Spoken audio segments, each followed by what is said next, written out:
and then I'll forward the document to everybody. Chris, welcome to this session of Introduction to Design Studies.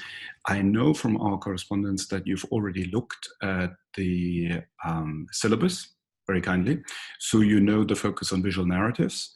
And I want to introduce you as a creative designer, but also to give everybody who joined us today a bit of context of why I think it's important. And before people started joining, we also had a brief exchange about what might be a particular topic that comes up through the circumstances that we find ourselves in, and how a communication designer, experienced communication designer like yourself, would respond to these challenges at the moment.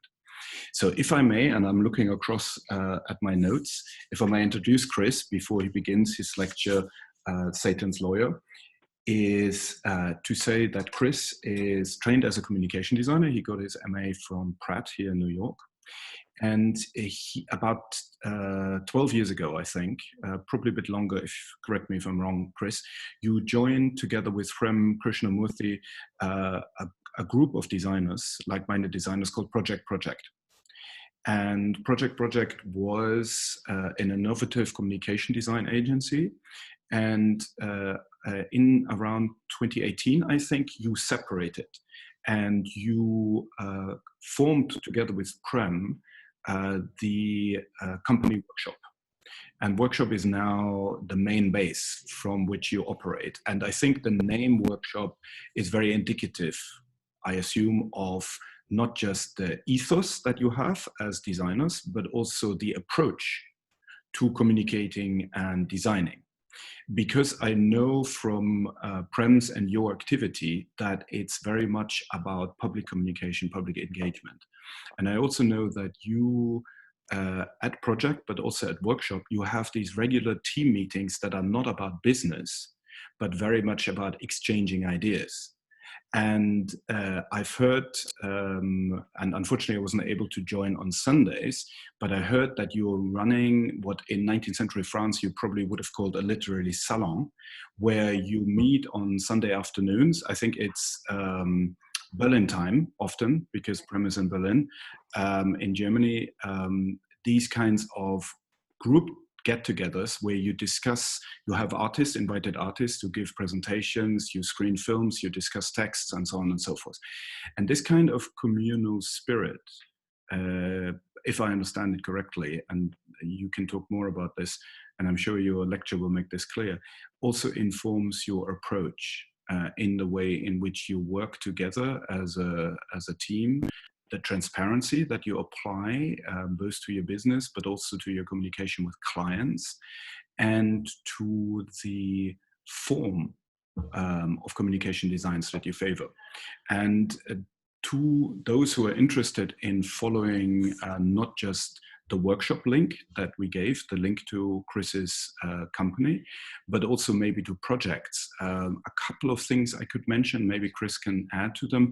One would be the Eton Workshop project, which you can look up, and I'll send the links to you in a bit, together with once we recorded the lecture.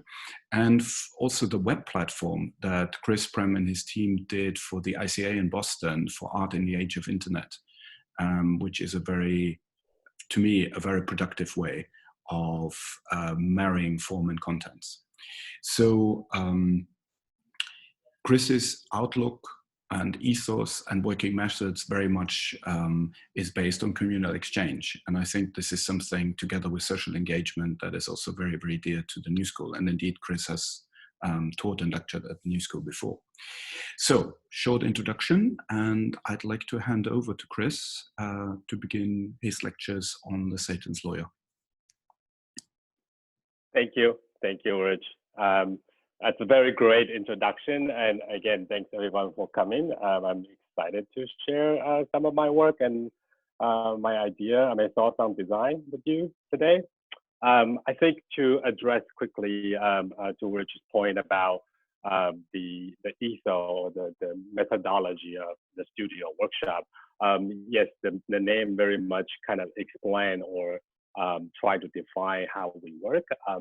in terms of the social engagement, in terms of communication design, one way we like to kind of make design that is effective and that actually works instead of things that only cool. But also the methodology of working, especially on the client commission work. I know, like even we mainly work in the cultural sectors with the museums and artists and gallery and architects. There's still this kind of commission relationship with the client, and then after 15 years of project time, now we realize it's very crucial to listen to people's ideas and thoughts and how they think about their institutions, their organizations, their little galleries, their book. How do they define themselves that reflect to what the design solution should be? And we feel like we learn a lot from this kind of conversation. Then it's not a one-way, as I'm talking to you guys right now, it's not less of a one-way lecture, but it's more kind of exchange. So that workshop workshop approach is kind of heavily embedded in our design practice. So every project we started with a very involved 2 hours, 3 hours workshop with the client, and we pretend we don't know anything about them. So we ask the most basic question to, like, how do people call you? How do people describe you? If you are stuck in the elevator with me for 30 seconds, how are you going to describe your organization or yourself to me? And then based on those findings, we will start to design.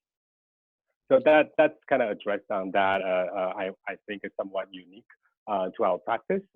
But today I'm going to share with you this very interesting subject. I also kind of personally invested and have been thinking for in the past decades. I think based on my background, I'm originally from Taiwan, and also I came to New York for school, like some of you guys, and then 15 years ago, I never left.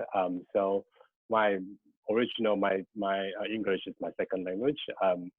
And my Chinese, I'm from Taiwan, so I speak Mandarin. My Mandarin is definitely better than my English. But I've been in the environment in New York, mostly working for the clients in US or Europe. Until recently, I started to work quite a lot of projects in Hong Kong, China, and Taiwan. Or the other side of Asia. And so I start to think about this idea of translation, languages, and also the idea of negotiation through design. I would like to share, can I share screen, Ulrich, or one of the TA? I think you should be able to. Do I need to enable you to do so? You might have to, depending on how you set the preferences. I think you can make me as a co-host. Okay, I should have done this. Advanced sharing options. Who can share? Let's do. I'm trying to. If you click on chat, you will see Chris's name, and then you can make him a co-host when you click on. Can you? It's working now. It's working now. Oh, okay, good. Can you share? Yes. Perfect. Okay. Thank you. Right, this. Okay, can everybody see my screen?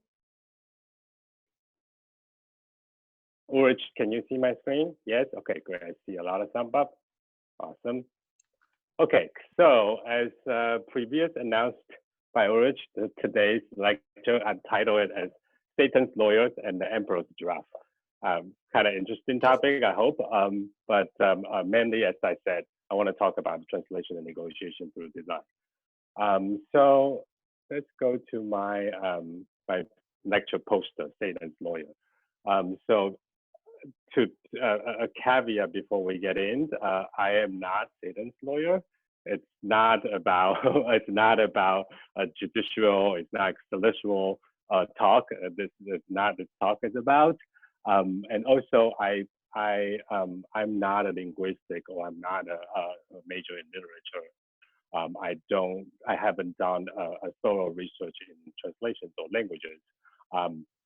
So this is also not the talk is about.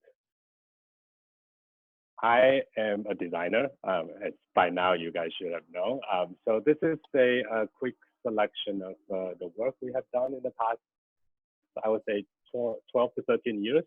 I joined Project in 2007, and so 13 years now. So the work we did at the studio encompassing all kind of graphic media. So from the print design, identity, branding, to website design, to exhibition, environmental design, to signage. So we do all kinds of graphic design, but the special part, or the part we specialize in the studio, as which said the methodology is it's unique, but also we mainly work with the clients and projects in the cultural sector. So you can see here all kinds of museums, major galleries, art festivals, biennials, triennials, and all that. So I am a designer. So this is, as you guys had taken the class by now, I really like this quote that Ulrich had in the syllabus.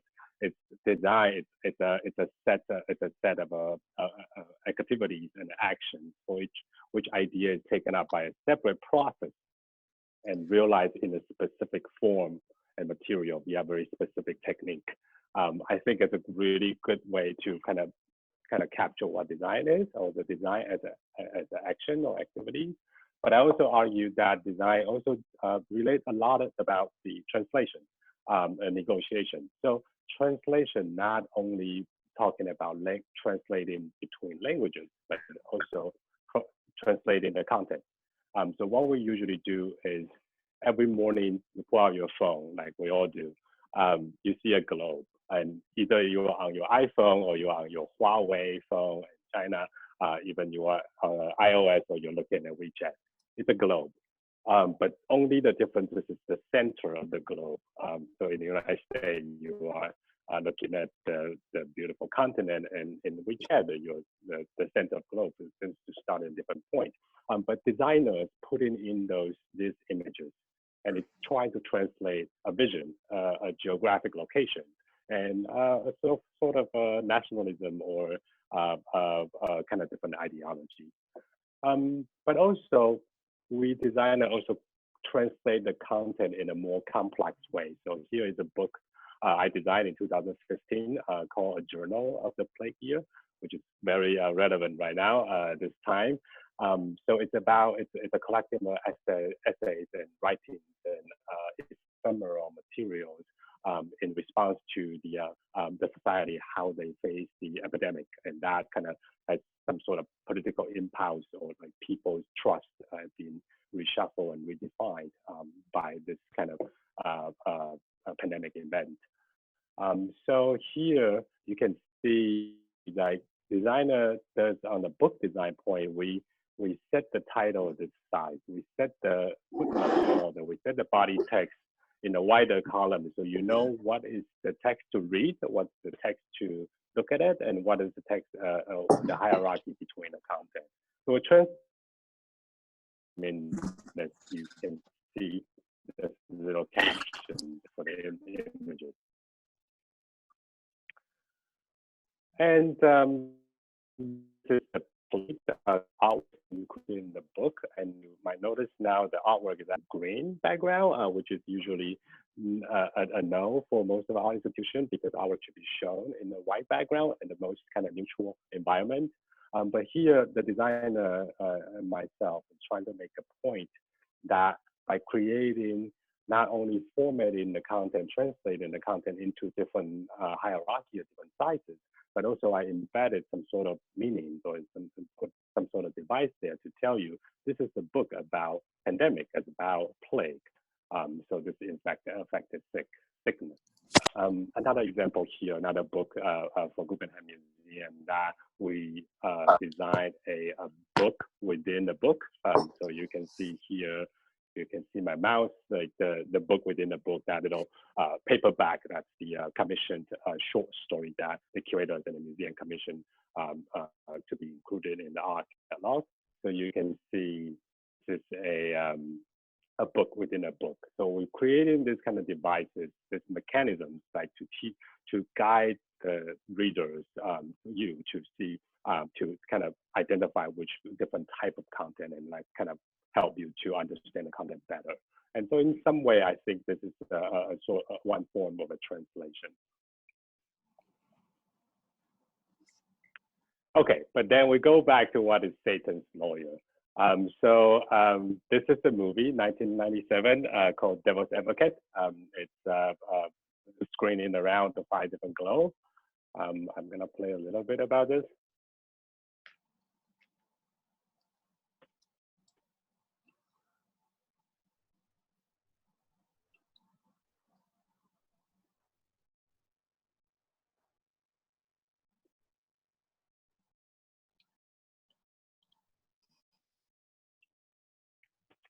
So Keanu Reeves played a lawyer in this movie. And then the whole movie, I don't know if you have seen it, actually pretty good Hollywood blockbuster.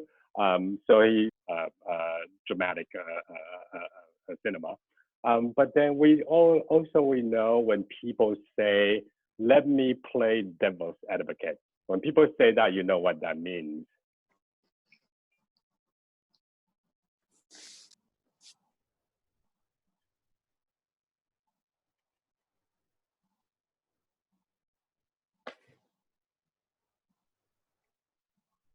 So I think we all know by devil's advocate, people say by playing devil's advocate means like they argue it in the way to on the opposite end about what people are talking about, what current conversation is. And you know, on the Wikipedia, it's actually the real position in the Catholic Church, and it has that kind of meaning that the position has been established to kind of get us to the fact. And usually nowadays, you look up something on Wikipedia, you want to look at something on the Urban Dictionary too. So to make sure you actually understand that, not only from the official standpoint, but also a little bit of the cultural nuances. So similar to what I understand, the devil's advocate is the one who argue against the cause of position to the current statement. The ranking number 3, I will not read this, but it's also kind of quite capture what devil's advocate means. It's basically to argue just for the F of it. So going back to movie. So why Satan's Lawyer? Why devil's advocate? So this is the poster, 3 different posters for when the movie first screened in 3 parts of China: mainland China, Taiwan, and Hong Kong. So in Taiwan and China, the movie title Devil's Advocate been translated into sort of literal translation, like devil's spokesman, I would say, devil's spokesman. But in Hong Kong, it's been interpreted a little bit more further. It's actually roughly translated to like a chasing deal, a soul chasing deal. But none of this has the word lawyer in it. But we all know it's a movie about the law firm. Keanu Reeves is a lawyer. And so when I say, let me play Satan's lawyer, you kind of get it. What I wanted to say is actually, let me play devil's advocate. So I think this is a kind of observation I have in terms of languages and translations nowadays, that a lot of meanings being redefined and reshuffled and reappropriate because of the pop culture, because of Hollywood, because of the internet, because our phone, the social media, how people use these languages, not even translate into that yet, but in our communication that has been, you know. So it's a little introduction. Let me get to a couple of design projects. Let me play devil's advocate or Satan's lawyer, I would say. So the first project I want to show you is this project we designed for the artist Yes for Yes. He made this beautiful film at the screening at the 55th Venice Biennial. And so this film, it's actually 6-channel film. It's mainly shot in China.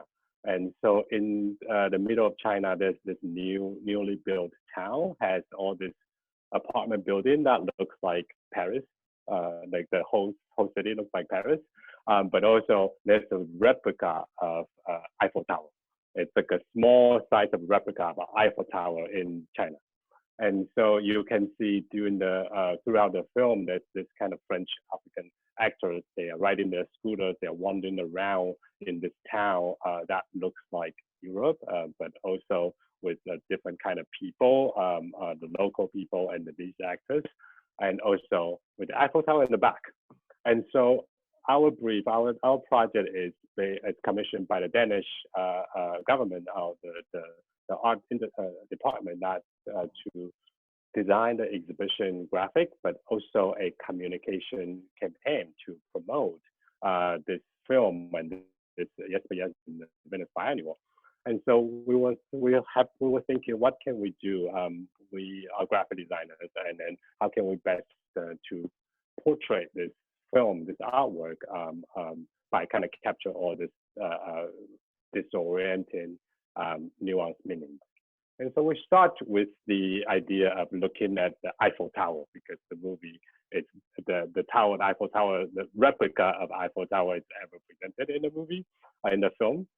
So this is, and since Eiffel Tower in China, so we wanted to say the Eiffel Tower in Chinese.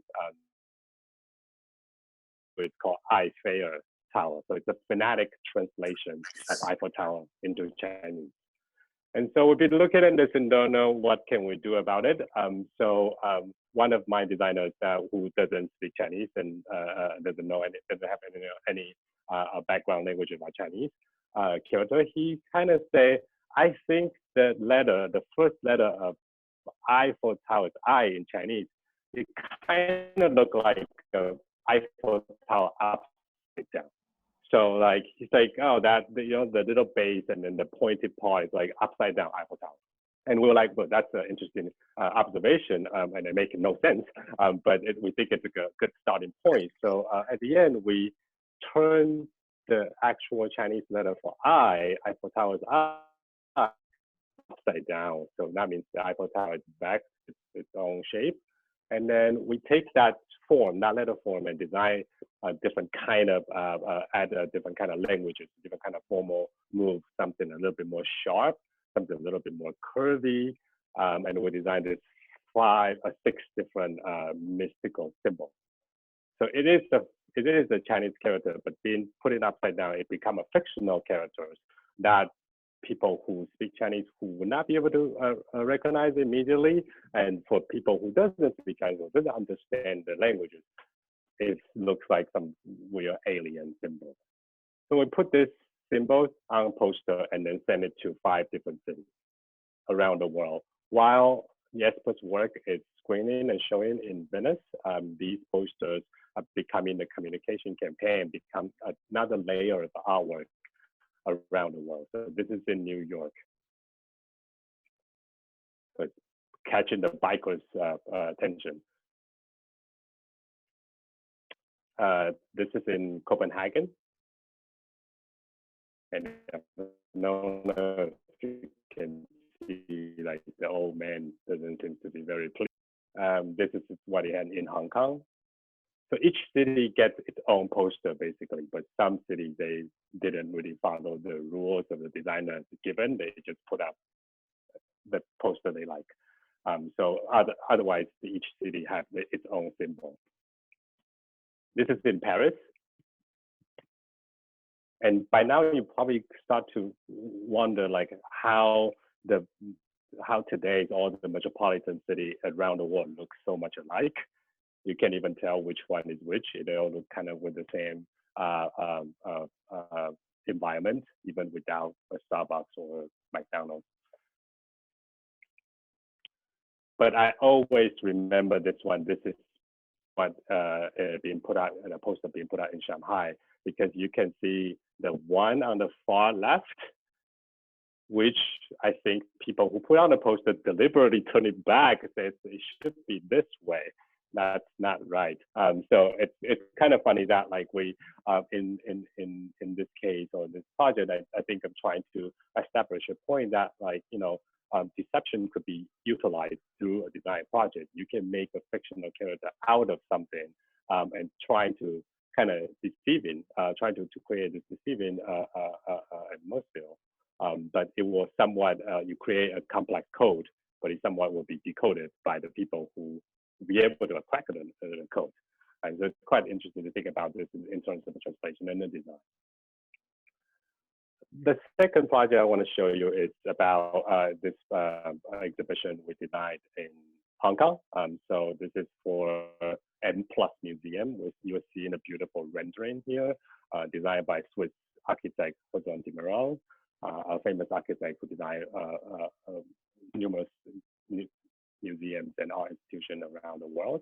It basically looked like your laptop. It's like a upright structure with a flat base. This is another view showing that it's sitting on the Victoria Bay. It's going to be, I think it's going to be the 4th or 5th largest museum in the world. They're basically building their own MoMA.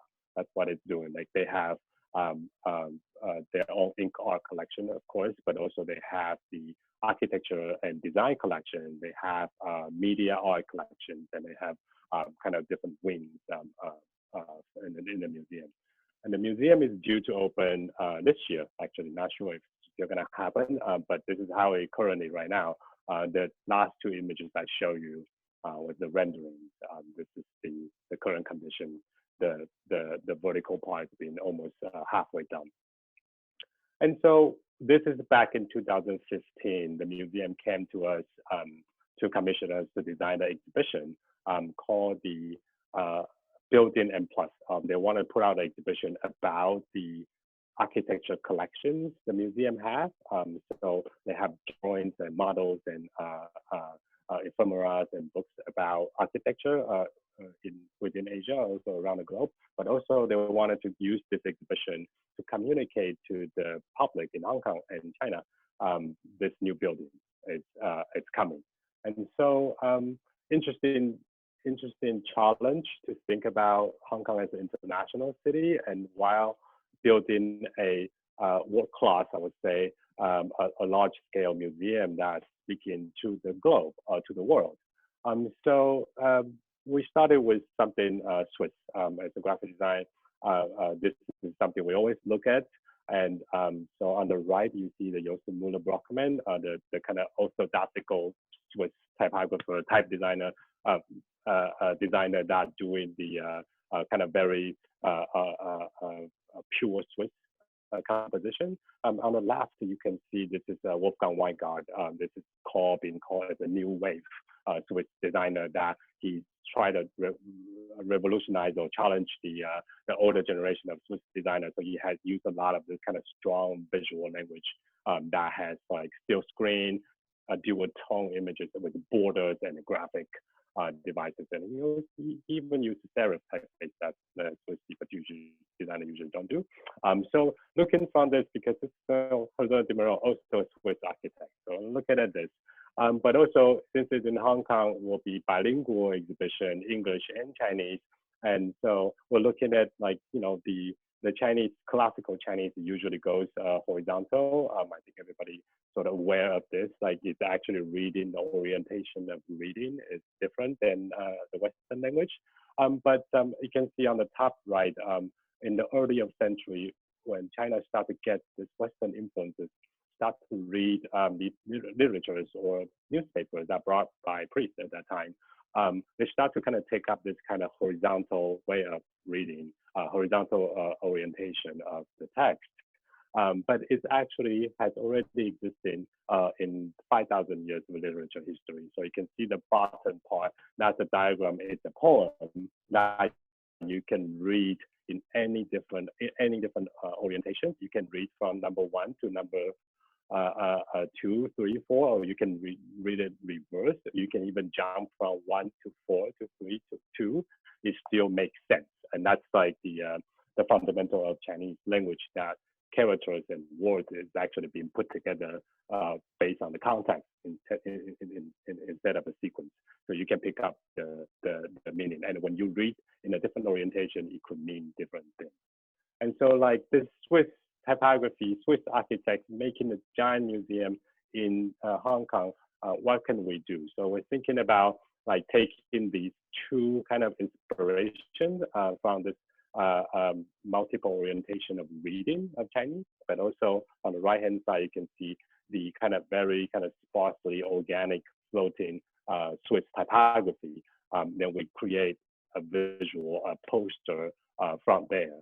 And so you can see this heavily pick up the new wave, the Vanguard languages with the borders, but also like even the Chinese has been ragged, like we call it ragging in the Swiss typography, that we break the letters, break the words or sentence based on the context.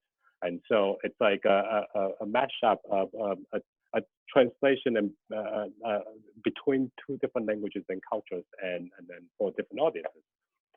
So this is Hong Kong. So the exhibition is in the shopping mall, but the shopping mall is actually pretty huge as a large exhibition venue. And so these kind of bright color inspired by Swiss typography, Swiss design, and being reappropriated with the historical Chinese typography, and being applied to the banners, being applied to classic Hong Kong streetcar. And then this is the entrance of the exhibition. When you walk into the exhibition, the typography stay, but strip down all the colors, so you can see the content better. So you see far away, there's the models, wall text, kind of based on, again, very Western kind of approach of design typography or exhibition text or wall text. The lantern is the idea for the architect, the architectural designer will design an exhibition.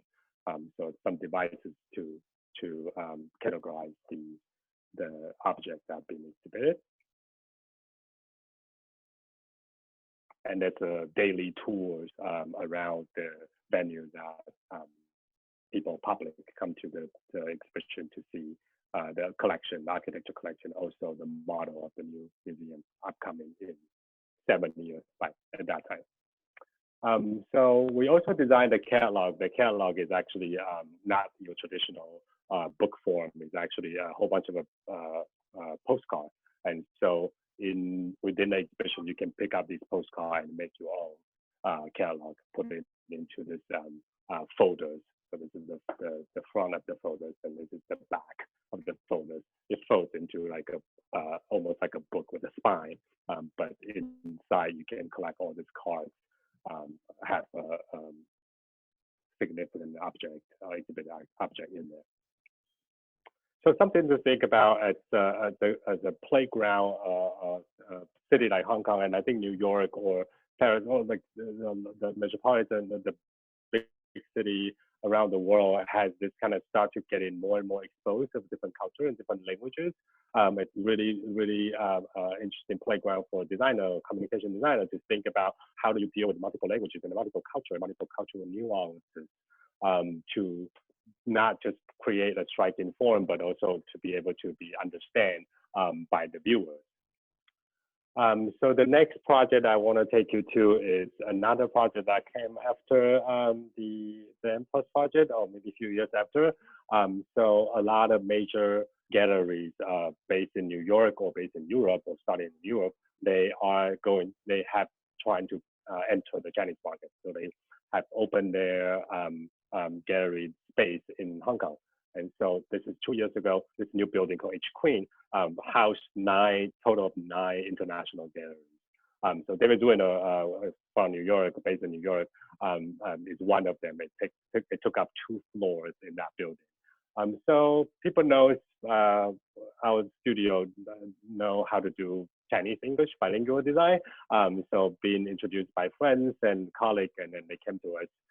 So they came to us, asked for a bilingual book series for their Hong Kong gallery, Hong Kong location only, or they want to show like their respect to local culture, to the Chinese culture, to the local audiences, and but also like help to kind of promote and introduce their artists to the audiences there. And so we start with this book that like basically it's an artist catalog. This one showing here, Wolfgang Tillmann's book. And then every book has a little of the belt, like this. Now it's showing it's open, it's a belt. And so a little bit of kind of twisted idea I have here is basically, we all know about the censorship and surveillance of the government. So certain things, certain images, certain languages you're not allowed to public speak or print it in China or in mainland China area. So this belt is your perfect device to censor if you want to put some sort of severe content, either it's violence or X-rated content. You can use this belt of the book to self-censor, or you can kind of try to get away from the government's censorship. But here it shows Wolfgang Tillmann apparently didn't really get the idea. He's just like, why? So there's nothing to be shown under here, but that's the design concept there. The rest of the book is pretty simple. White background here showing the artwork. This is the painter Neil Rauch, and this is the painter based in Brooklyn, Oscar Morale. So till today, we have a total of 9 titles now. The number 9 is in the printer right now. But every exhibition that I put out in Hong Kong, we will make a book for them based on the template, but the color and then the color of the belt, the censorship belt, and then the cover images changing every title. So once we've done the book, the gallery was like, okay, so since you guys seem to understand the nuances and can do kind of a nice bilingual design, can you guys design our identity in Hong Kong, or help us to kind of refresh our identity, because we never have a Hong Kong space, we never have a used Chinese language. So we start to develop this for them. So like this is some typographic suggestion to use their existing typeface, which they have been used since the 90s, but pair that with a similar weight and similar form, the Chinese typeface. And we also help them to introduce a serif typeface to be used in different places, which is very, it's a big move. It might not seem to be that different, but they have never used a serif typeface before. But with the license of knowing multiple languages and multiple culture, we seem to be able to get this through and get the client's approval. So here showing a press release in Chinese, and this is showing a different type of press release you should send to different kind of audiences in Hong Kong. So ranging from the Hong Kong local audiences who speak Chinese and understand a little bit of English, to the English audiences in Hong Kong who doesn't speak Chinese, but like to see a little bit Chinese around, and to the market of Hong Kong is aiming for. The mainland China use a different kind of Chinese called simplified Chinese. And so a very subtle difference is of swapping the column, adding the Chinese name or no Chinese name. That kind of like sets the tone of like how should they communicate to the broader audience in that area. So we developed a whole set of a stationery. This is the invite, digital and print, using the serif, to the ad in publication in both English and Chinese. And then once we've done that, the gallery is interested in our kind of capability of doing work in this area. So we end up redo the brand guideline, the identity guideline for the entire gallery. So this has been deployed to 5 different locations, including London, now Paris, Hong Kong, New York. And we design everything from the ad to press release to their invoice to the stickers they put out on artwork. And it's a very interesting project too, because they are very engaged, they're very invested to their identity. Like the David Winner logo type has not changed since for 30 years, I believe. So what we did is almost invisible work that kind of develop a system based on different contexts and different content to be deployed and to be used, to be implemented by all this location around the world. So you might look just the same to most of the people, but there's quite a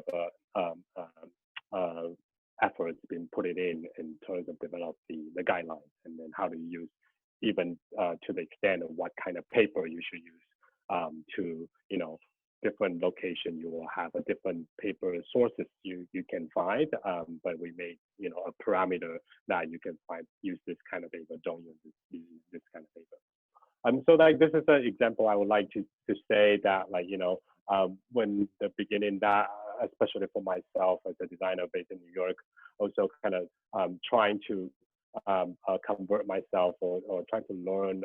I'm fully Western educated, at least on the design side. That I didn't study design back in Taiwan. I was actually majoring in marketing back then. So I learned all my design knowledge and principles and skills all in New York, basically in the last 15 years.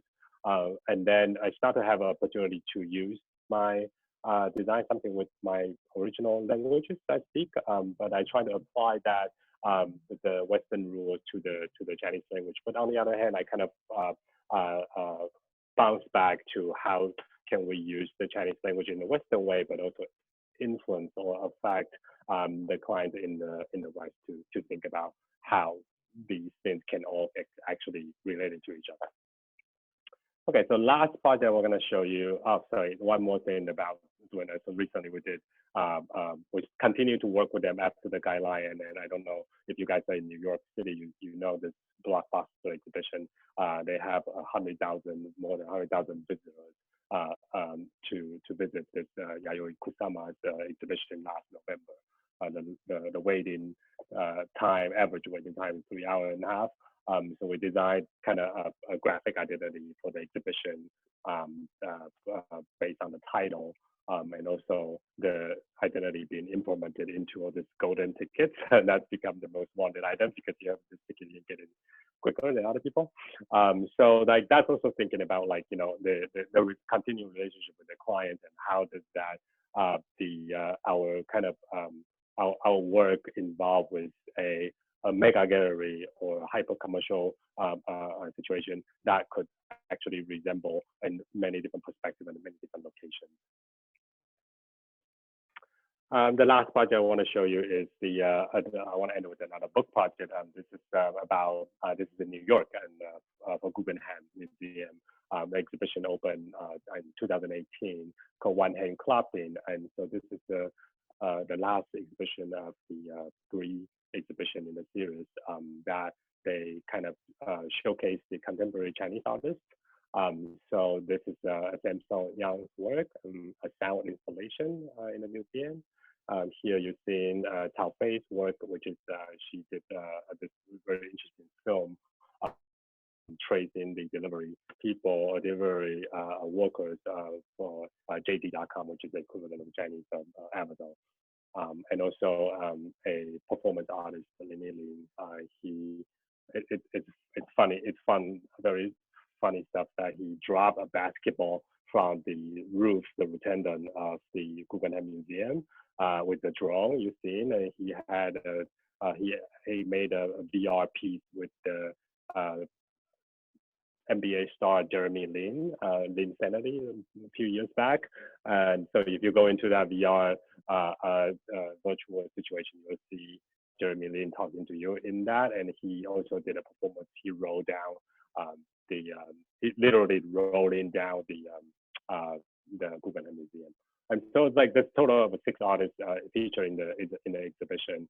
And the project brief we received from the curator from the museum, it's a set of keywords.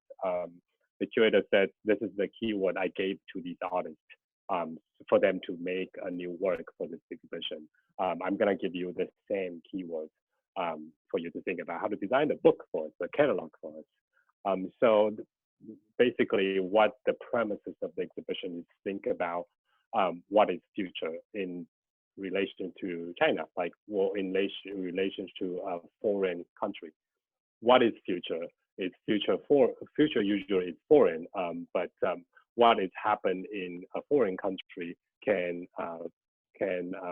reflect the potential future, and also with the superpower of China. So these keywords is sort of it's quite inspiring, but we ended up just thinking about maybe we just design a book for the future. And so we start to look at about what is the book for the future and what is the history of designing a book. And so we found this very cheesy a graphic on the internet that you know, the book from the past for the monkeys to the future for the aliens. At that year, 2017 to 2018, there's also a significant amount of Hollywood movie came out about future. So this is a Ghost in the Shell. And a new Blade Runner came out. Ryan Gosling, really long movie. Hope you'll remember. Some older movies, Star Wars. And this is Stanley Kubrick's 2001: Space Odyssey. Like, I don't know if you have noticed by now that, like, when you think about what is the future, I mean, you can argue Star Wars is not in the future, but I won't get into that. But when you think about a lot of in the cinema, in the movie setting, or in pop culture, or even in the sci-fi literature or novels, when you think about what is the past, what is in the future, it always has a little bit of a resemblance of the past. It like all the cities in these futurist movie kind of look old or ancient, or some of them look kind of like Asia, but mostly has a little bit of historical component to it. So like here, this is the One Car Away, 2046. It's also quite futurism, but also has a little bit of 60s kind of space age design object in there. And as a graphic designer, like as a graphic approach, like every time period, we always have some sort of projection of what the future would look like. Like this is what the 80s, I guess. In the 90s, we always think the future could look like this with the, you know, monospace computer type. In 2000 or late 90s, early 2000, this is a German Berlin-based design studio called eBoy. They draw the whole city with pixels, and we thought in the future everything will be pixelated. In terms of typography, showing the things about Emigrate, the type foundry based in Richmond, California. Susanna Lischko and Rudy Vanderland, they are dying to find out how to make font with computers, with Macintosh at that time, and try to fight with the pixels. So like if they put one more pixel here, it will be more legible and they can still show well on the screen. In the 70s, there's this Stanford professor named Donald Knott. He invented this typeface, this system called MetaFont that's being used on the system he developed called text typesetting system. So he made this font or this typeface, but not by drawing it, but by programs. So like you type in different numbers and variants, you auto-generate the typeface, the letter form. Dexter Sinister, which is a New York-based design firm, they are really into this font, meta font. So they've been using that across to all their publications. I will send some links to which to after this. I think wants to check out how they push the boundary of design studio can do. So meta font basically is a basic font that you type in different numbers, you become different, it will turn into different weight, different slantiness, and then different shape of the letter form, the counters, the curve, and all that. So we thought this could be the future. There's also a Chinese meta font too. People in some couple students in Harvard actually trying to make this work. It's much complicated with all the strokes. But then going back to the pixelated font on the screen, in the past, we were like, okay, we need to make the typeface thinner because screen is not as a good resolution compared to the printing. So we need to make this, we need to make the font thinner to be able to appear better on the screen. But nowadays on the right, you can see the Retina screen is actually at higher resolution than human eyes and then printing. So all the fonts that designed back in the day, it becomes too thin to read. So what is the future? The last Hollywood reference, if you allow me, this is the movie Arrival. You remember the aliens? They're trying to talk to humans. Instead of, and they send the translator to these aliens trying to understand what they say, and then the translator, the doctor came back, said like, you know, I don't understand what they say. I'm going to teach them how to talk our language, which is kind of interesting approach. But these future, this language coming from the future feels like Chinese calligraphy or some sort. So the long story short, with all these kind of inspirations and ideas and references, and then I think we came to a statement or a speculation that like the typography, the book in the future won't look like anything we imagine. It will look like a little bit of a residual from the past.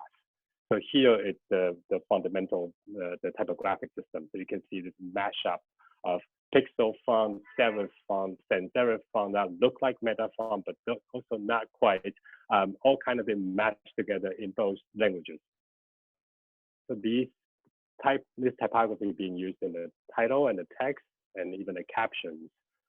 So there's the Chinese font, the pixelated form, and there's the English font, Garamond, which is the most classic British serif.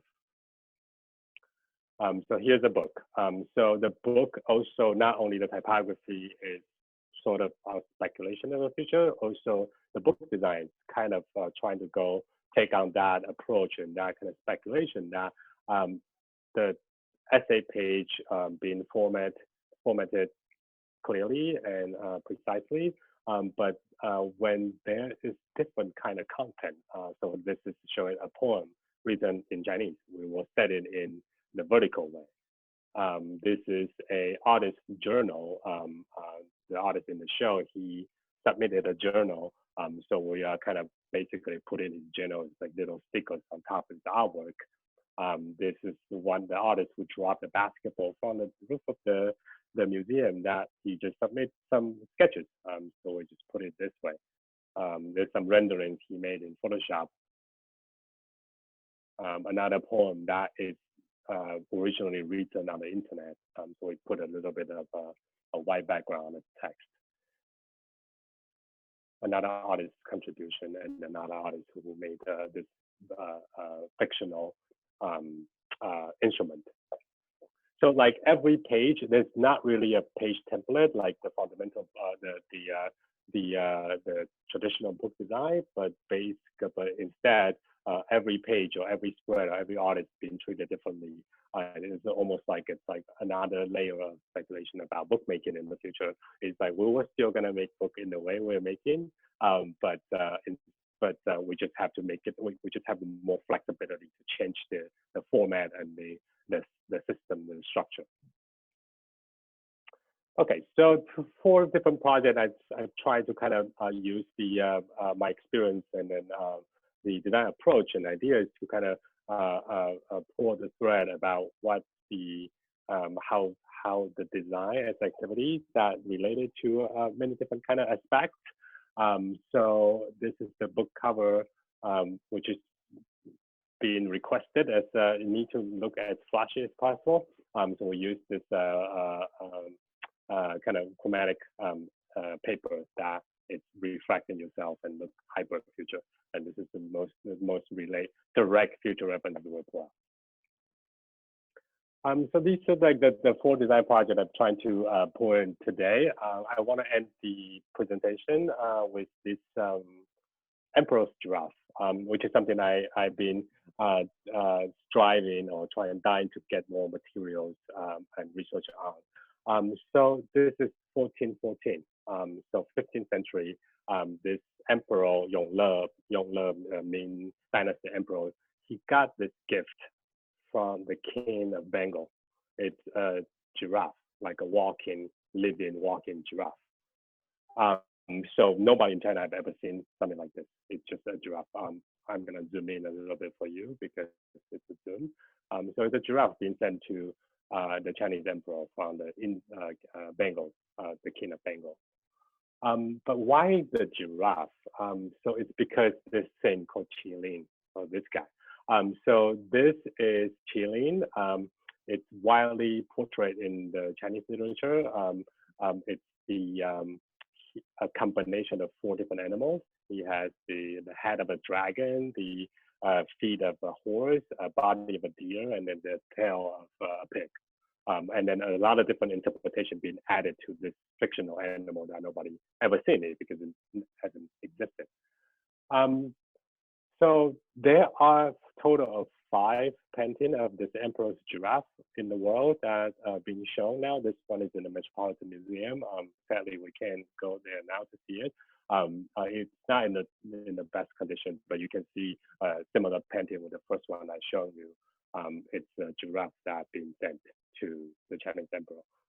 This one is in a better condition in Taipei. Portray the same event. So again, why is this giraffe and why the emperor commissioned all this painting? Because Qilin, whenever a Qilin show up, means there is a great king is on the throne. It took the throne. It's a symbol. It's a sign. It's a sign for a promising future. But we all know Qilin is a fictional animal. It didn't exist. So Yongle got this giraffe. He think this is the sign. I'm the great emperor. But on the other hand, he damn know well the giraffe is not Qilin. It's way too off. It's definitely not that. So I think from this kind of taking the cue from this, I always think a lot of work I share, the project I share today, kind of utilize the deceptions, try to kind of put in extra layers and layers of connotations or implications into basic communication design. But what is I think, let me put it this way, if the image is striking, you could actually communicate a different meaning. Design, as a designer or communication design, the goal or the mission is always been we should present the content as clear as possible, being neutral as possible. So like today, this giraffe has been around us everywhere. A lot of different kind of giraffes around the world in a different country has the same stories.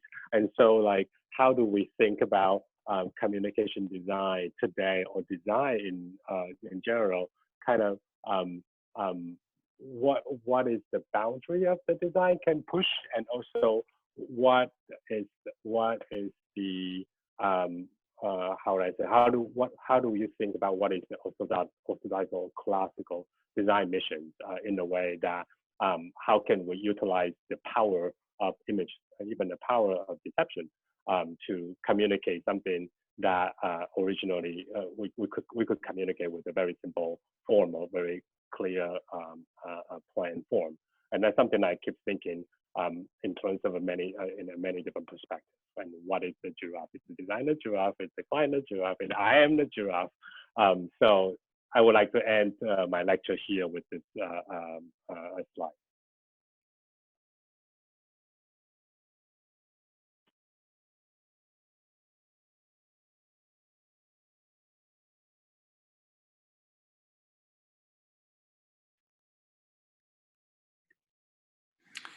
Thank you very much, Chris. I thought that was excellent. You got a lot of emoji, clapping hands. I like the ending, of course, and I'm sure everybody has a view on is the graphic designer giraffe, or is graphic designer giraffe? We can think about this. Before I ask you for comments and questions, just say thank you so much for expanding certainly my horizon by your frame of references. You know, I don't know enough about Chinese graphic design and the translation, so it certainly helped me, but I think it also expanded other people's horizons through the fact of the translation, which we deal with in our context all the time, not just because we're from different countries teaching in one space, but now because we are remote from each other again, and we have to find a common language. We have to find common forms of communication. So I thought this was so topical that I really congratulate you on finding this wonderful approach to presenting your creative practice. If I can ask you a formal question first, is it okay for you to send me that slideshow and we can put it on Canvas so that the students can revisit it if they feel like it, in addition to the recording of your voice and your slideshow as sequence of images? Of course. Perfect. Of course. So that's a great repository. Now, please, are there questions or comments on the lecture? Questions for Chris?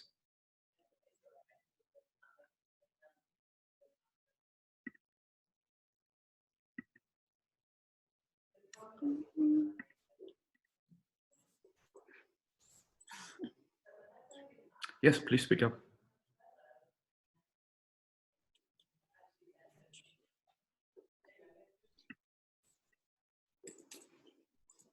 I heard someone talking.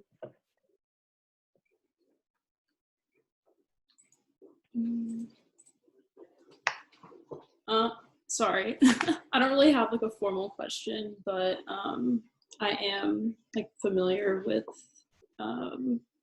workshops just like as a practice, and I am I would say like I am a fan and I follow your work. I don't know, I was just hoping that you could kind of like talk more about I don't know, one of my professors I know has done like did one like the Veralist website for you, or I don't know, with workshops, and I don't know, I just find that like I guess the people that you work with, like it's I don't know, you've like carved out like a very specific niche like culturally, and I was just kind of like wondering if you could kind of like speak on how you kind of like honed in on that kind of thing. I don't know, I just feel like, I don't know, it's a very specific thing, because I feel like everyone tries to be extremely, I don't know, marketable and like, you know, wants to like cater to like a large audience, but I think it's very admirable, like what, like the institutions that you work with. Right. Yeah, I think that's a great question. I think Lucas, I believe it's your professor. He's great. Yeah, so, and also I recommend everyone check out the Veralist Center's website, not because the design is great, but also there's a lot of wonderful programs they put out. A lot of things I respect very much.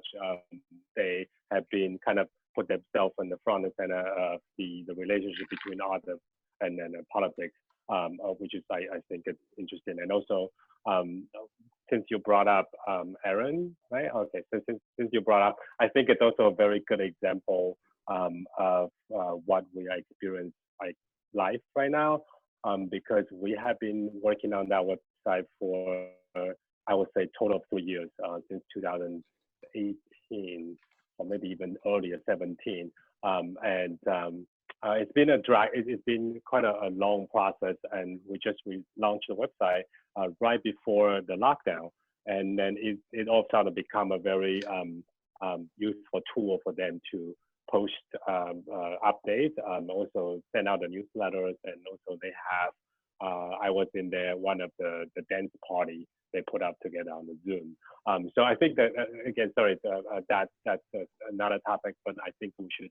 I encourage everybody to check on the website. There's a lot of content there. I think yes. I think the one way I would say we're lucky, because when we started the studio project, I I was the third person who worked there. That Prem and Adam started on 2005, and I started there. There aren't that many people who wanted to work for cultural institutions for art, especially in the United States. So we had that we just started to do that, and 15 years passed by. A lot of our friends and colleagues and clients we work with at that time now taking a more kind of significant role in the industry or in the art field. And so we kind of got lucky. We always say this to ourselves that we bet on the right thing because it's something we are interested in too. But I also like to talk a little bit about the team, and also maybe that will be somewhat, I hope, which is also helpful for the students, is the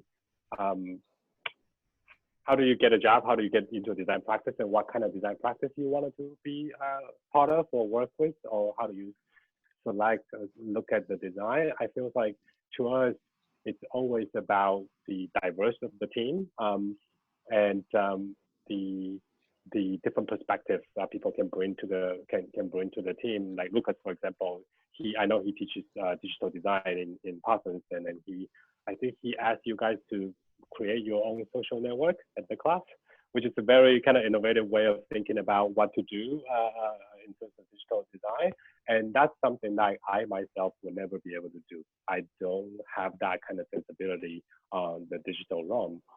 But when I first met him, or when I saw his work, I was just like, I want to work with this person because he knows the things I don't know. So I think in terms of a student, I think a lot of part is like you do have your own. If you have your focus and something you're really interested in and have passion on, you should continue to develop that part, regardless if it's useful or not useful professionally, because the world changed very fast. You don't know. We always joke nowadays that we to apply our internship has two criteria. You need to know how to use After Effects, or you need to know how to draw a typeface. And this is two things we never thought about we will ever need, because we're not a motion graphics studio and we don't need to make our own font. But nowadays, it just recently, everything changed. Everything needs to move. And we like that progression, or the change of the time we want to have on that. I don't know if I answered your question, but I think it's important for us to keep a diverse team, and then everyone has different interests. Cool. Thank you so much.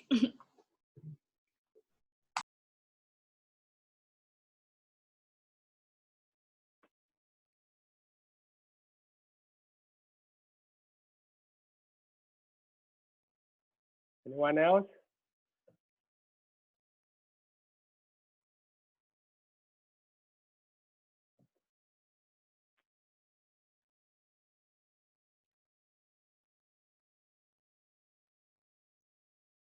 Hi, hello.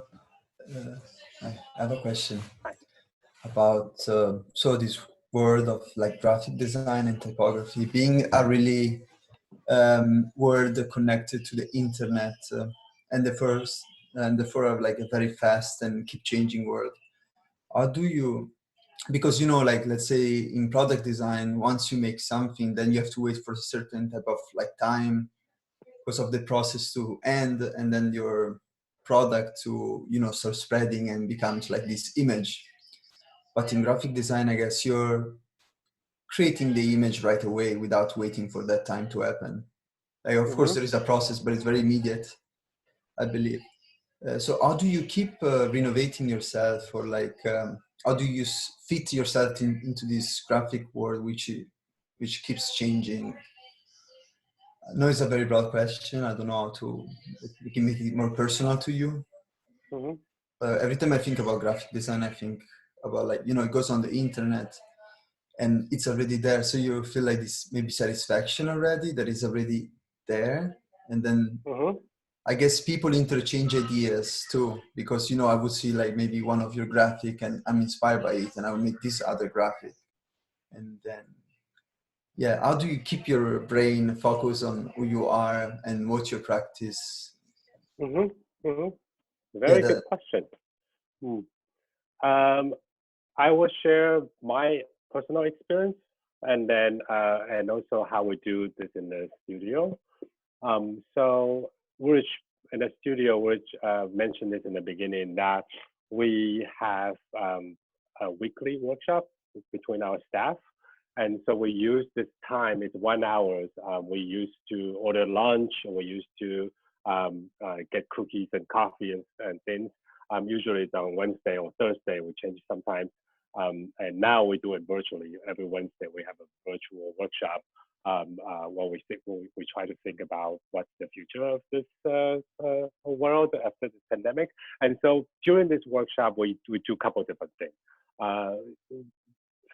There's a more practical aspect of it. It's like if we have a project we're working on now, we kind of hit the wall. Nobody can seem to be making things that client like or we like.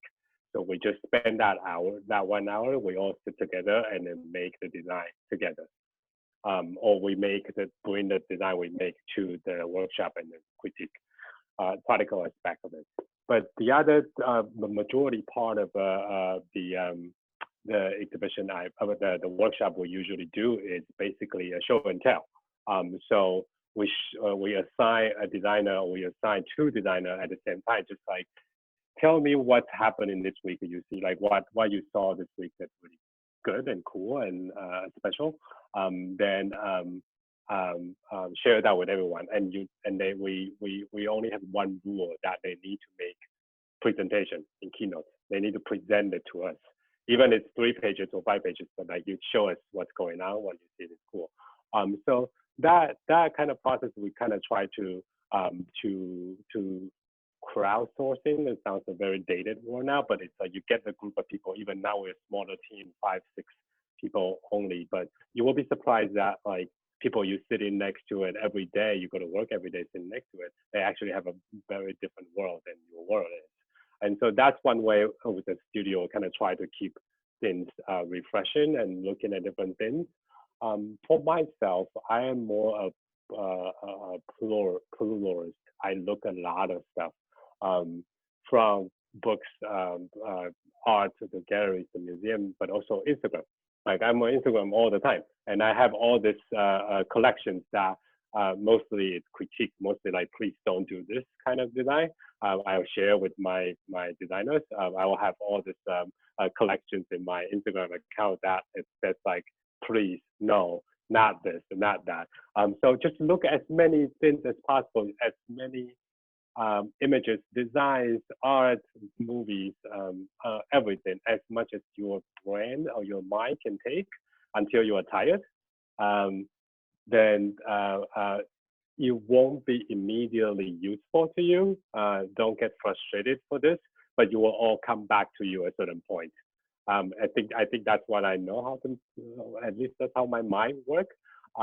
So another example that, like when I was a student at Pratt, not 2 years, and we have this idea we can go to any museum for free. So I just try to go to as many museums as possible, and sometimes I just go there to the bookstore. Sometimes I go there to use restroom actually. But I try to go to as many as possible, and then at the later part of my professional career, I started to have this feeling about this caption panel, the type and this caption panel is too small. And I don't know how do I get that sensibility. And I think I attribute it to all the hundreds of exhibitions I've been to in the 2 years that I did not take photos. I did not deliberately memorize things. I even barely take notes. I just keep looking, and that it become part of yours. So I think that's probably not a real trick to keep yourself refreshing and catch up on new stuff. You need to get something from other people, but also what you can do to yourself is basically pollution yourself with good images and bad images and right things and bad things and everything, and you'll find a way. That's I would suggest. Thank you. Thanks a lot for your presentations. Thank you. Some more questions? I have a question. Yes. So you mentioned that you studied marketing in Taiwan and then design in New York. How do you find that that's sort of influenced your perspective, I suppose, on design and marketing? Someone is joining. Thank you, Robin. Yeah, that's a very good question, and I think maybe I will answer it in a different way, in the perspective of a different, how do you say, approach. I think I think what is really helpful for me in terms of my marketing background, it reminds me all the time that design is important, but communication is also very important. Like you need to let people, whatever you show to people, they need to understand it. Otherwise, they will not gonna be. You won't get to the stage to about the like or dislike. They first of all need to understand what you are showing or what you're trying to tell them. And usually, if people get confused, they got angry at you or themselves, or that's what usually happens, then you won't go anywhere. And so I think the marketing background helped me to really think about how to presentation is one thing and communication is another way. How do you strategically think about design aside from the form, aside from the colors, the typography, the composition, the layout, how they move, but also like how does it do to people? Like, is my mom will like this or understand this or not, or like my wife will understand this or not? So I think that experience helped me quite a lot. Other than that, hard to say. Good question. I need to think about it a little bit more.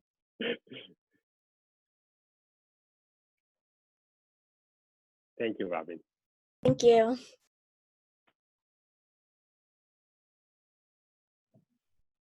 Any more questions or comments for Chris? Yeah, I have a quick question. Or not really a question, more of a comment. I particularly enjoyed the Chinese Eiffel Tower example you gave. I thought it was really interesting how you can use language, you can use characters to create. It was I guess I don't know what I'm necessarily trying to say here, but it was really interesting to see how you used characters to then create kind of a different kind of fictional character in a sense. These kind of mascots for the show. I thought it was a really interesting play on language. That all of a sudden these kind of this formal language is now being used in the abstract to communicate something entirely different about the show. I don't know if that makes any sense. It's not really a question. I just really enjoyed that example and thought I took a lot of notes on that. So that was really interesting and cool. Great, thank you, Nathan. Right? Like very good description of the project. Yeah, I think that's what it actually is all about. And maybe something a little bit of assignment. Not assignment. I can't give you guys assignment, but like something to think about with the example I show. I feel like a lot of work. This might be a little bit off topic, but a lot of work I'm doing here in the front of the studio. Always have a little bit of the how do you say, like try to spin the meanings a little bit. I guess a reflection of me as an immigrant maybe, but also like reflection of us being a little bit of an outsider role. So because we're not like major branding firm, but we do have our distinctive positions. And how do we always challenge the client, the project, the content, try to put in as many hidden sides as possible, and that's something we always like to think about. But the most effective way to create that kind of design is through the languages instead of through the forms, through the graphic, or start to sketch the icons, the shape and stuff. That you really should go the most effective way or most easy way to think about what the language implies. So I think that, and how do you typeset the languages so that typography becomes important. But I think like how do you kind of really think each project or each design problem, the solution to a design problem in a more kind of meaningful way, instead of like, it's a dog, it should bark, but there's a different kind of barking, or like you don't need to hear the barking to understand that's a dog. That's what I'm trying to say. So there are many different ways to do that. But great, thank you so much for describing that project so well.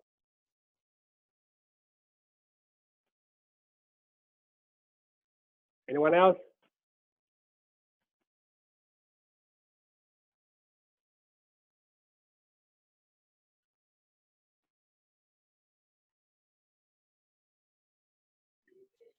Been looking across the screen. No, nobody raising their hands.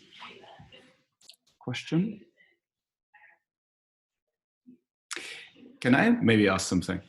Because at the beginning, some of you might have not joined at that point.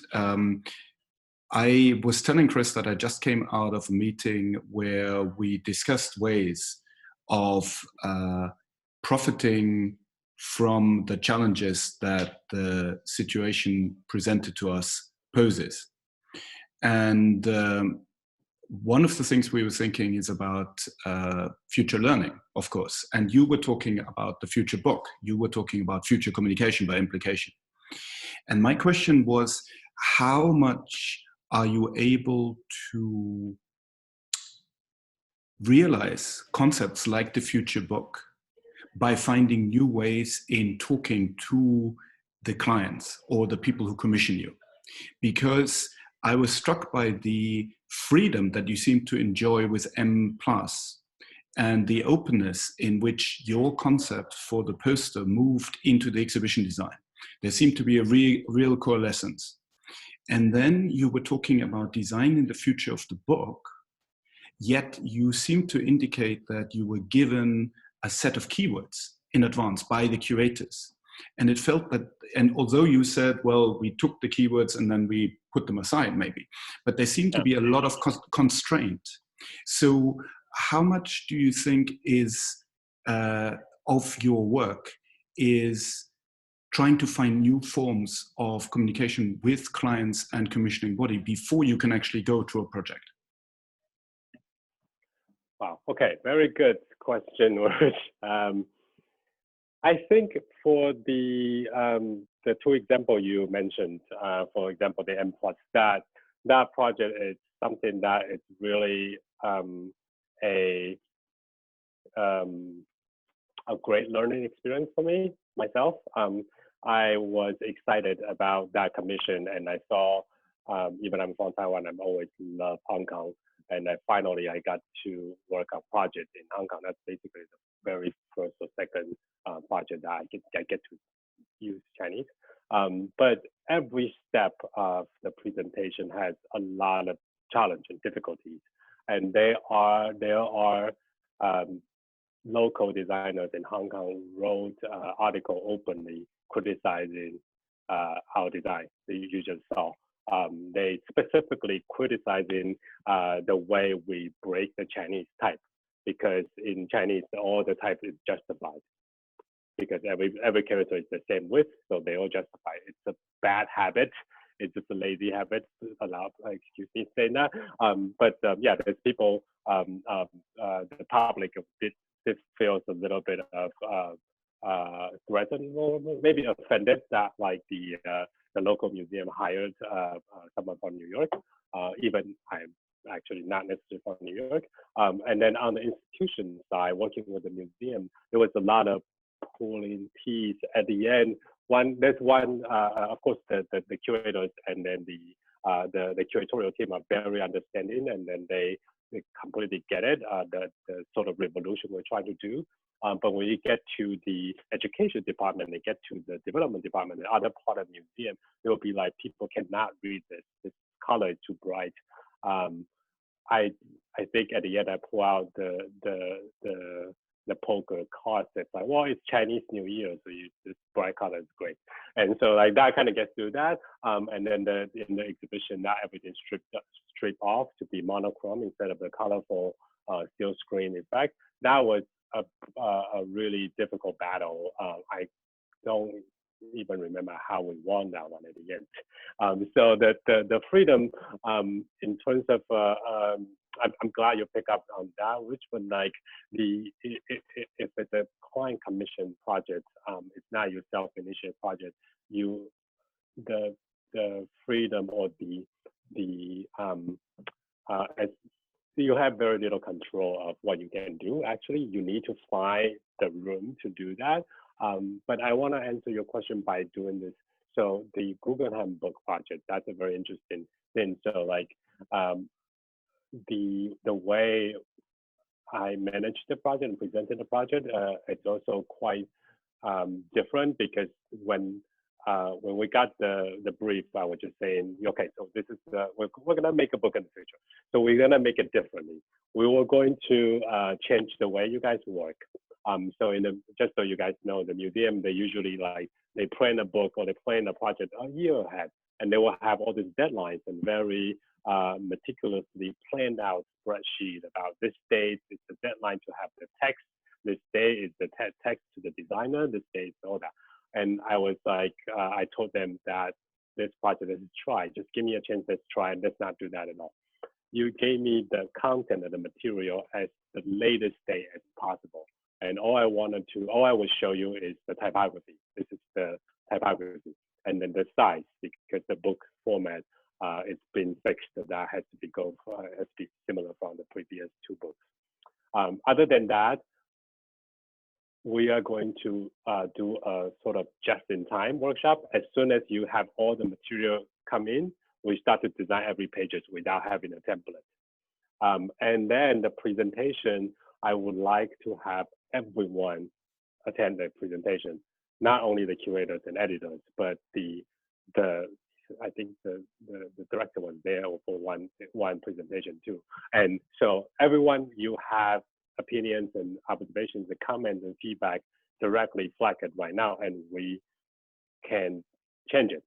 So to put everybody in the room to kind of plan out the process of the designing instead of following up to the kind of more traditional way of working, that actually quite helpful. So people start to work it out between each other, the clients on the museum side, because also based on the experience, also like when you convince the curator had the trouble with other departments, and so by putting everybody in the same room, on the same in the same meeting room to flag what they're concerned, what they like, what they dislike, get us a direct feedback. It's a little difficult to go through those, but that's kind of it sounds very planned, but it's actually quite a different process the museum used to do. So the freedom, I think, that coming from there. But as you can see, if you have a critical eye, you can see at the end, it still sort of move on to the templatized thing. But the idea was like, we make the book whenever you give me the content, and every time I make a page, it will not look like other pages. And so like this is a part of the artistic approach, or part of the design approach, sort of like artists, like this is how I wanted to make things, and then this is how I'm going to show you things.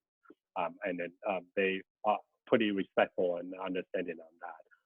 But I think the answer is like the freedom could be obtained, especially the design freedom could be obtained by a lot of work, a thoughtful approach, but also like try to communicate beforehand, kind of design the process, not just design the book, design the process of designing a book.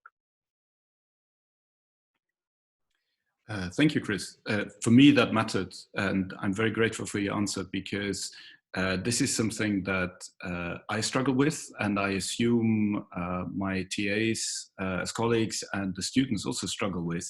The idea that we try and talk a lot about freedom of expression and the way in which you can creatively communicate your projects, and then we are still confined by the stricture of the university, and now by the double restriction of having to teach remotely.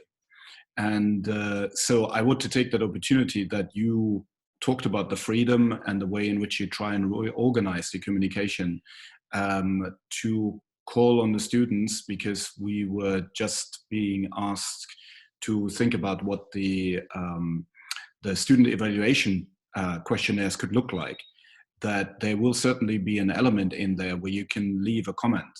And it would be fantastic to profit in some way from all your creative minds and hear of suggestions of what we could do better, because I don't think this will be an isolated incident to teach remotely, to include e-learning and e-studies. And I don't think we have cracked not even a tiny bit of the potential that this involves here.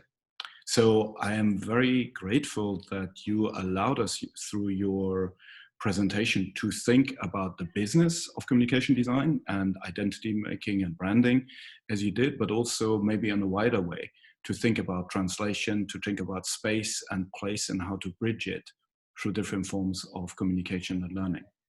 So, Chris, this was excellent. Thank you very much for your time.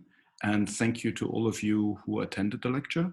We'll distribute the material that Chris is going to share to all of you, so you can revisit and re-listen to the lecture. Thank you, Chris. It was excellent. Thank you. Thanks so much. Thanks, everyone. Glad to talk to you. Lost to yourself. Okay. Bye, Chris. Take care. Bye. Take care. Take care, everyone. Stay safe.